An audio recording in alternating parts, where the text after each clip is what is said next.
নমস্কাৰ এই মুহূৰ্তত আহি পৰিছে জিঅ'ৰ গ্ৰাহকসকলৰ বাবে ভয়ংকৰ খবৰ আৰু এনে ধৰণৰ খবৰসমূহ নিতৌ চাবৰ কাৰণে আমাৰ চেনেলটো সাবস্ক্ৰাইব কৰ লগতে ভিডিঅ'টোত এটা লাইক আৰু এটা শ্বেয়াৰ কৰি দিব তেন্তে আহক বন্ধু বান্ধৱীসকল আজিৰ খবৰটো আৰম্ভ কৰক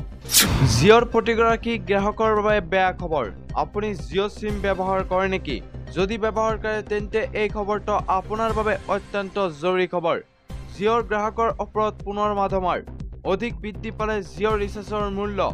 জিঅ'ৰ প্ৰায় সকলো প্লেনৰ বৃদ্ধি পালে নিৰিখ নেটৱৰ্ক সমস্যাৰ মাজতে নিৰিখ বৃদ্ধিক লৈ লাগিছে হাহাকাৰ জিঅ'ৰ গ্ৰাহকসকলে ৰিচাৰ্জৰ বাবে সাজু হওক অধিক মূল্য ভৰিবলৈ ৩ জুলাইৰ পৰা অধিক ব্যয়বহুল হৈ পৰিব জিঅ'ৰ ৰিচাৰ্জ কোনটো প্লেনত কিমান বৃদ্ধি নিৰিখ সবিশেষ জানক এই ভিডিঅ'ৰ মাধ্যমত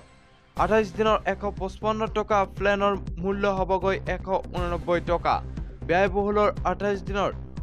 ২৩৯ টকা প্লেনৰ মূল্য হ'বগৈ ২৯৯ টকা